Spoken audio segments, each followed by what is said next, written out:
आज के इस वीडियो में हम आपको 3 टिप्स देंगे कि जिनकी मदद से आप अपना पब्लिक स्पीकिंग का डर जड़ से खत्म कर देंगे।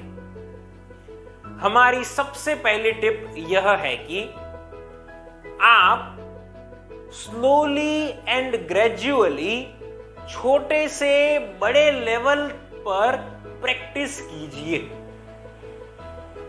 क्या हम इससे कहना चाहते हैं यह समझिएगा।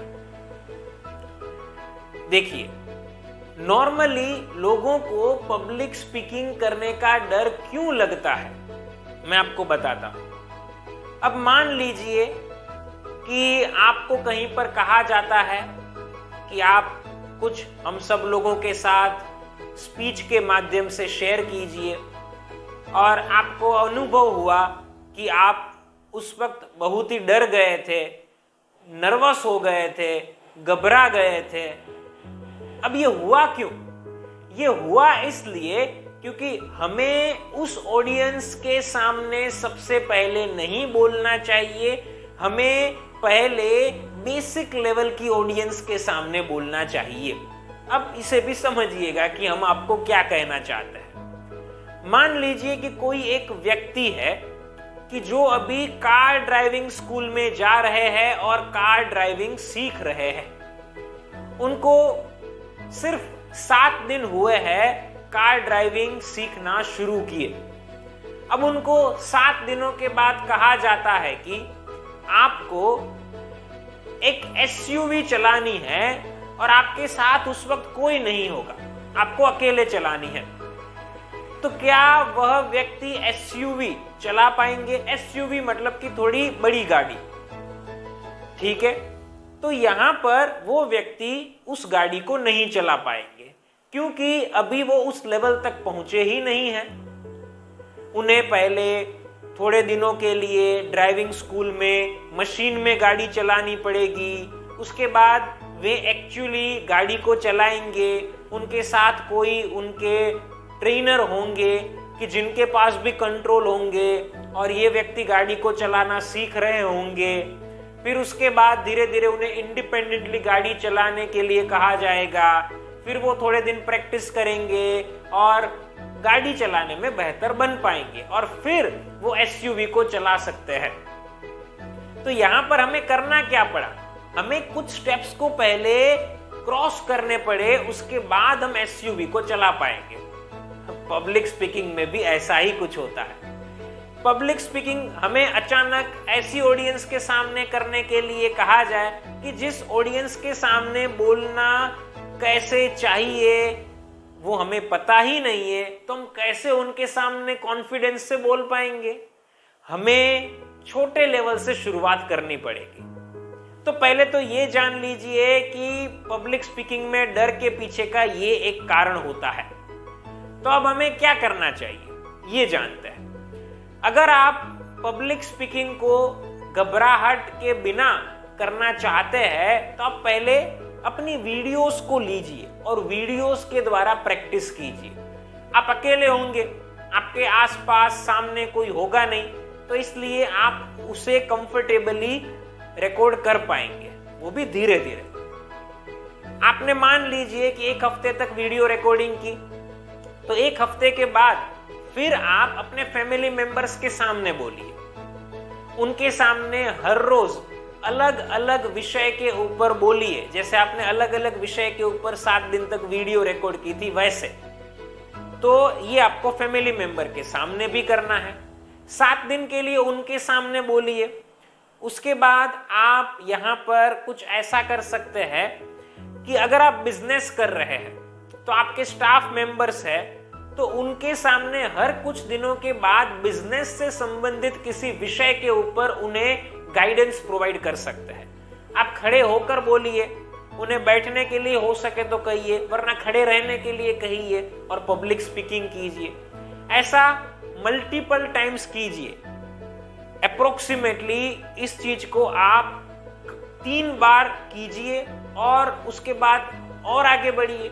आप यहाँ पर ऐसा कर सकते हैं कि अगर आपके कुछ फ्रेंड्स हैं तो आप जब सब फ्रेंड्स मिलते हैं तो अपने फ्रेंड्स को किसी गेम को खिला सकते हैं। अगर आप सभी फ्रेंड्स के फैमिली मेंबर्स भी साथ में गेट टुगेदर करते हैं तो उन्हें कोई गेम खिला सकते हैं। ऐसा कुछ कीजिए, ये मल्टीपल टाइम्स कीजिए, इससे भी आपको थोड़ा कॉन्फिडेंस और मिलेगा।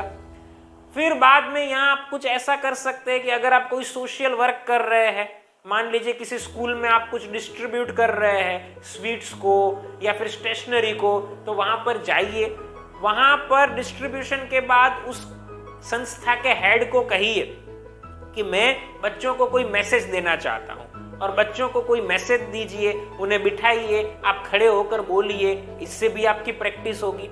तो ऐसे छोटे छोटे हमें तरीकों को फॉलो करने हैं और पब्लिक स्पीकिंग की प्रैक्टिस करनी है। ये हमने कैसे किया? पहले वीडियो रिकॉर्ड करके किया, फिर हमने फैमिली मेंबर्स के सामने बोला तो वो उससे थोड़ा बड़ा लेवल हुआ। उसके बाद हमने हमारे स्टाफ के सामने बोला, वो उससे भी थोड़ा बड़ा लेवल हुआ। तो ऐसे स्टेप बाय स्टेप हमें पब्लिक स्पीकिंग की प्रैक्टिस करनी चाहिए। जब आप ये सब कुछ कर लेते हैं उसके बाद आप फिर धीरे धीरे अपनी कम्युनिटी में बोल सकते हैं, आप क्लब्स में स्पीचेस दे सकते हैं, और उसके अलावा भी जहां जहां पर भी आपको पब्लिक स्पीकिंग करने की आवश्यकता पड़ती है वहां वहां पब्लिक स्पीकिंग कर सकते हैं। तो ऐसे हमें पब्लिक स्पीकिंग की प्रैक्टिस करनी है। अगर हम ऐसे प्रैक्टिस करेंगे तो धीरे धीरे डर दूर होता जाएगा और धीरे धीरे हम कॉन्फिडेंट होते जाएंगे। तो ये हमारी तरफ से आपके लिए सबसे पहली टिप थी। अब आगे बढ़ते हैं और लोगों के सामने स्पीच देने का डर खत्म करने के लिए जो हमारी दूसरी सलाह है वो यह है कि आप पब्लिक स्पीकिंग की प्रिपरेशन करने के लिए एक स्टैंडर्ड प्रोसेस को फॉलो कीजिए। देखिए, पहले ये मैं बताता हूं कि प्रिपरेशन का और डर का क्या कनेक्शन है। जैसे मैंने पहले पॉइंट में भी आपको बताया था कि प्रैक्टिस और डर का क्या कनेक्शन है, तो हमें बहुत ही अच्छे से आपको ये बताना है। और हम बताना ऐसा चाहेंगे कि जब आपने किसी विषय के लिए प्रिपरेशन की हुई होती है तो आप जाहिर सी बात है कि उस चीज को अच्छे तरीके से कर पाते हैं। लेकिन जब अच्छे से प्रिपरेशन नहीं की है तो वहां पर बहुत चांसेस रहते हैं कि उसमें हम सक्सेसफुल न हो पाए। पब्लिक स्पीकिंग की बात करते हैं। अगर आपने पब्लिक स्पीकिंग करने के लिए तैयारी की नहीं है तो यहां होगा ये कि जब आप पब्लिक स्पीकिंग करने के लिए जाएंगे तो वो फ्लो आपके बोलने में नहीं बन पाएगा। फ्लुएंटली आप अपनी बातों को नहीं कह पाएंगे। आपको उस वक्त ज्यादा सोचने की जरूरत पड़ेगी कि आप क्या बोले। आप बीच बीच में रुक जाएंगे और आपको सोचना पड़ेगा कि अब मैं क्या बोलूं। बहुत बार होगा ऐसा कि आपको पता तो होगा कि क्या बोलना चाहिए, लेकिन आप उन चीजों को स्टेप बाय स्टेप नहीं बोल पाएंगे, अच्छे प्रेजेंटेशन के साथ नहीं रख पाएंगे, तो आपको खुद को सेटिस्फेक्शन नहीं होगा। तो हमें प्रिपरेशन करनी है ताकि हम सारी चीजों को अच्छे से याद कर पाए और उनको अच्छे तरीके से प्रेजेंट कर पाए। तो अब जानते हैं पहले ये कि प्रिपरेशन करनी कैसे चाहिए। हमने ये तो जान लिया कि प्रिपरेशन नहीं होगी तो होगा क्या, उसका डर के साथ क्या कनेक्शन होता है। तो अब यहां पर ये हम समझते हैं कि कैसे प्रिपरेशन करेंगे। तो प्रिपरेशन करने के लिए आपको सिंपल 5 स्टेप्स को फॉलो करने हैं। बहुत ही मैं ब्रीफ में आपको बताता हूं और समझ में आए वैसे बता देता हूं। सबसे पहला पॉइंट है कि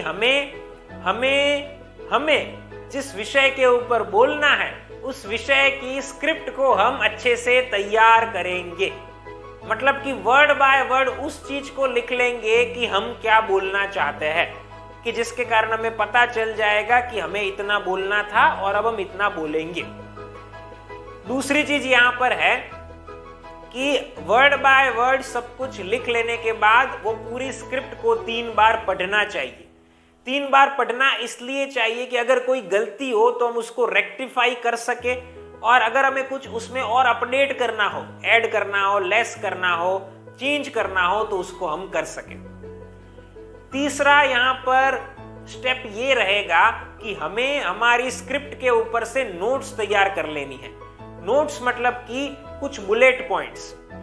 हम बुलेट पॉइंट्स को तैयार करके उनको याद रख लेंगे, क्योंकि हम ऐसा कभी नहीं करेंगे कि हमारी स्क्रिप्ट में जो लिखा है उसको वर्ड बाय वर्ड याद रख ले, या फिर जो स्क्रिप्ट में लिखा है उसको पढ़कर हमारी स्पीच को डिलीवर कर ले। हम सिंपली ऐसा करेंगे कि हमारे बुलेट पॉइंट को याद करते जाएंगे और उन्हें अपनी भाषा में एक्सप्लेन करते जाएंगे। तो इसलिए हमें तीसरे पॉइंट के अंदर बुलेट पॉइंट्स को नोट करने हैं, मतलब कि नोट्स को तैयार करनी है। चौथे स्टेप में हम इन सभी बुलेट पॉइंट्स को वन बाय वन याद करेंगे और उन्हें अपनी भाषा में, मतलब अपने तरीके से एक्सप्लेन करेंगे। पूरी स्पीच की ऐसे प्रैक्टिस कर लेंगे और ये प्रैक्टिस हम 3 बार करेंगे। 3 बार प्रैक्टिस करने के बाद अगर हो सके तो अपने फैमिली मेंबर्स के सामने भी प्रैक्टिस करो, और उसके बाद अगर हो सके तो वीडियो रिकॉर्ड करके भी प्रैक्टिस करो। इन चीजों को हमें करना है। प्रैक्टिस करने के बाद अगर संभव हो तो हम रिहर्सल भी करेंगे। रिहर्सल मतलब कि जिस जगह पर हमें एक्चुअली बोलने के लिए जाना है वहां पर हम एडवांस में जाकर आएंगे और प्रैक्टिस करके आएंगे एक बार। उसे कहा जाता है रिहर्सल करना। ये चौथा स्टेप होता है। और 5वां स्टेप होता है कि हमें अब स्पीच के दिन वेन्यू के ऊपर जाना है और स्पीच को डिलीवर करना है। अब अगर आप ये 5 स्टेप्स को फॉलो करेंगे तो जब आप पब्लिक स्पीकिंग कर रहे होंगे तो आपकी बातों को आप फ्लो में कह पाएंगे, क्योंकि आपको सारी बातें याद होंगी या फिर मैक्सिमम बातें याद होंगी और आपने प्रैक्टिस की हुई होगी, इसलिए आपको पता होगा कि उसको कैसे प्रेजेंट करना है, मतलब स्टेप बाय स्टेप उनको कैसे रखना है। तो जब आपको चीजें याद है, स्टेप बाय स्टेप कैसे रखनी है वो पता है, तो आप डर नहीं महसूस करेंगे, आप नहीं घबराएंगे और कॉन्फिडेंस के साथ अपनी स्पीच को डिलीवर कर पाएंगे।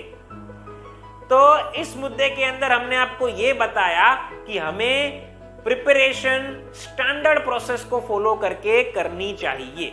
सेकंड पॉइंट हमारा था। अब भाषण देने के लिए, आत्मविश्वास लाने के लिए और हमारी नर्वसनेस को पूरी तरह से खत्म करने के लिए जो तीसरा और आखिरी पॉइंट है वो यह है कि हमें हमेशा पब्लिक स्पीकिंग से संबंधित कुछ न कुछ सीखते रहना है। साथियों, किसी भी फील्ड में अगर हम आगे बढ़ना चाहते हैं और कॉन्फिडेंस को बनाए रखना चाहते हैं तो हमें कंटिन्यूअसली लर्निंग करते रहनी पड़ेगी। अगर हम कंटिन्यूअसली लर्निंग नहीं करेंगे तो हो सकता है कि हम हर बार उस फील्ड में कॉन्फिडेंस के साथ परफॉर्म न कर पाए। एक उदाहरण लेते हैं। मान लीजिए कि कोई एक व्यक्ति है कि जो MS ऑफिस सॉफ्टवेयर के ऊपर काम करते हैं, पिछले 10 साल से वो काम कर रहे हैं। जाहिर सी बात है कि अगर अच्छी संस्था होगी तो उन्हें ट्रेनिंग भी माइक्रोसॉफ्ट ऑफिस की कंटिन्यूअसली प्रोवाइड की जाती होगी। नए नए फीचर्स आते होंगे तो उनके बारे में नॉलेज दिया जाता होगा। जब ये नॉलेज को हम कंटिन्यूअसली एक्वायर करते हैं तो हमें पता चलता है कि हमें इस विषय के अंदर बहुत कुछ आता है, हम इस विषय के बहुत अच्छे जानकार हैं, तो इसलिए हम कॉन्फिडेंस के साथ उस फील्ड में काम कर पाएंगे। कभी भी हमें कोई पूछेगा उस विषय से संबंधित प्रश्न तो हम कॉन्फिडेंस के साथ उसका जवाब दे पाएंगे। लेकिन अगर मान लीजिए कि कोई माइक्रोसॉफ्ट ऑफिस के अंदर बहुत समय से काम तो कर रहे हैं लेकिन लर्निंग कुछ भी नई नहीं कर रहे हैं, तो उनको अचानक कोई ऐसा प्रश्न पूछा जाएगा कि जो उनके लिए नया होगा, उसका जवाब नहीं दे पाएंगे, तो कॉन्फिडेंट वहां पर नहीं होंगे और नर्वस वहां पर हो जाएंगे। तो मेरा कहना यहां पर ऐसा ही है, पब्लिक स्पीकिंग हमें कंटिन्यूअसली लर्न करते रहना है। पब्लिक स्पीकिंग में बहुत कुछ होता है। पब्लिक स्पीकिंग करना मतलब सिर्फ ऐसा नहीं है कि लोगों के सामने खड़े हो जाना और तैयारी करके बोल देना। बहुत सारी चीजें उसके अंदर आती है। उसमें आपको ये भी पता होना चाहिए कि कैसा कंटेंट रखना चाहिए, ये भी आपको मालूम होना चाहिए कि हमारी बॉडी लैंग्वेज कैसी होनी चाहिए। बॉडी लैंग्वेज में भी बहुत सारी चीजें आती है। आपको अपना वॉइस मॉड्यूलेशन कैसा रखना चाहिए उसका भी ज्ञान होना चाहिए। तो ऐसी बहुत सारी चीजें होती है, उन्हें हमें सीखते रहना है। अगर हम सीखते रहेंगे तो हम पब्लिक स्पीकिंग को कॉन्फिडेंस के साथ कर पाएंगे, क्योंकि हमें पता होगा कि हमें पब्लिक स्पीकिंग बहुत अच्छे से आता है, हम बहुत सारी चीजें जानते हैं, तो करेंगे तब भी आत्मविश्वास के साथ कर पाएंगे। तो ये पहले मैंने आपको कारण बताया कि क्यों हमें नई नई चीजों को सीखते रहना चाहिए। अब मैं आपको ये बताता हूं कि हमें इन्हें सीखना कैसे चाहिए। पब्लिक स्पीकिंग स्किल्स को और बेहतर बनाने के लिए आप किताबें रीड कर सकते हैं, तो बुक्स को रीड करो, उससे आपको बहुत कुछ सीखने को मिलेगा। अगर आप चाहे तो YouTube पर वीडियोस देख सकते हैं, या फिर ऑनलाइन लाइव कोर्स को ज्वाइन कर सकते हैं, या ऑफलाइन किसी कोर्स को ज्वाइन कर सकते हैं, ये सब कर सकते हैं। अगर आप हमारी वीडियोस देखना चाहे तो भी देख सकते हैं, हमारे कोर्स को ज्वाइन करना चाहे तो उसे भी ज्वाइन कर सकते हैं। तो इससे भी आपको बहुत सारी चीजें सीखने को मिलती है। तो ऐसे हमें सीखना है। ये मैंने आपको जो सबसे अच्छे सोर्सेज है लर्निंग के वो बताए हुए हैं, लेकिन लर्निंग के लिए आप अन्य सोर्सेज का भी उपयोग करना हो तो कर सकते हैं, लेकिन ये बेस्ट सोर्सेज है। तो ऐसे हमें लर्निंग करना है। लर्निंग के साथ साथ मैं एक चीज में बहुत बिलीव करता हूं, वो बताना चाहूंगा कि हमें रिकॉर्डिंग भी करना है। वीडियो रिकॉर्डिंग नहीं, जो सीखते हैं उन चीजों को रिकॉर्ड करना है। जो आप नया सीखते हैं उनको आप लिख लीजिए। उसको लिखने के लिए आप मोबाइल फोन का भी इस्तेमाल कर सकते हैं। तो जब आप चीजों को लिखते हैं तो आप उन चीजों को करने के लिए और कमिटेड हो जाते हैं। तो हमें रिकॉर्डिंग भी करते रहना चाहिए। तो इस प्रकार से हमें लर्निंग करते रहना है।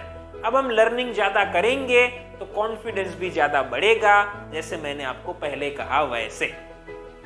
तो ये हमारी तरफ से आपके लिए तीसरी बात थी कि हमें पब्लिक स्पीकिंग से संबंधित लर्निंग कंटिन्यूअसली करते रहना चाहिए। तो दोस्तों, इस वीडियो में मैंने आपको ये बताया कि पब्लिक स्पीकिंग के डर को जड़ से खत्म कैसे किया जा सकता है। और सबसे महत्व की बात जो मैंने आपको इस वीडियो में बताई वो थी कि इन सारे पॉइंट्स का डर के साथ क्या रिलेशन है। हम प्रैक्टिस नहीं करते हैं तो डर का इसके साथ क्या संबंध है, प्रिपरेशन क्यों हमें करनी चाहिए, और लर्निंग को हमें रेगुलरली करने से क्या बेनिफिट होता है। तो दोस्तों, फिर मिलेंगे एक नई वीडियो के साथ। Thank you.